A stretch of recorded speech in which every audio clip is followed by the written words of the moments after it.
Bonjour et bienvenue sur la chaîne du whisky. On a déjà parlé du Talisker 10 ans ici. Aujourd'hui, nous dégustons une autre expression de Talisker, le Talisker 57 degrés nord. Alors non, il ne s'agit pas d'un 57 ans d'âge. 57 degrés nord, c'est une référence à la latitude de l'île de Skye, où on produit le Talisker. Alors, le 57e parallèle nord, puisque c'est lui, passe également, pour vous donner une idée, en Colombie-Britannique, au Canada, sur l'île de Gotland, en Suède, à Riga, en Lettonie, et également dans la province du Kamchatka, en Sibérie. Si toi aussi tu aimes la géographie, abonne-toi à ma chaîne. Alors, quand un whisky indique son âge, ce qui n'est pas le cas ici, eh bien c'est forcément l'âge du whisky le plus jeune. En effet, ce whisky contient peut-être des fûts âgés seulement de 6 ou 8 ans, mélangés à d'autres fûts beaucoup plus âgés. Commercialement parlant, ça peut être intéressant de ne pas afficher l'âge d'un whisky, puisque dans la tête de beaucoup de consommateurs, âge égale qualité, ce qui n'est pas du tout automatique. On va le voir, c'est justement un exemple ici.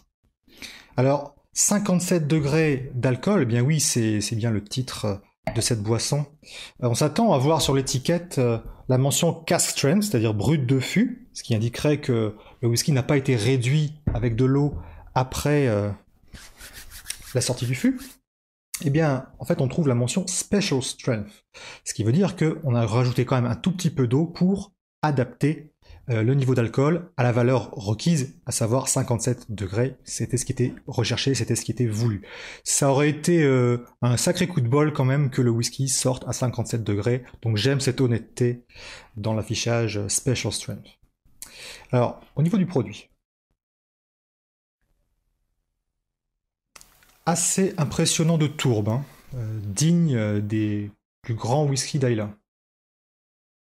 Et si on prend le temps, cette tourbe s'efface doucement pour laisser place à quelque chose de beaucoup plus appétissant. De la prune, comme dans le 10 ans, et une note de malt biscuité se fait sentir, et puis bien plus tard, du cacao. En bouche.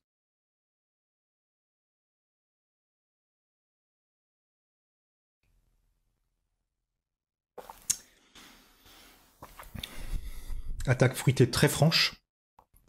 La bouche très intense, avec les 57 degrés d'alcool, et également très maritime.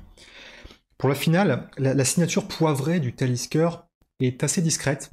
Par contre, beaucoup de sel. J'ai oublié de préciser que ce whisky a été élevé en fût de chêne américain de second remplissage. Alors, je refuse d'ajouter de l'eau à ce produit. Je ne veux pas. Si je veux un Talisker plus sage, je reviens naturellement vers le 10 ans. Alors, ce whisky se trouve chez les bons cavistes et sur internet à partir de 65 € environ. À bientôt pour un prochain épisode.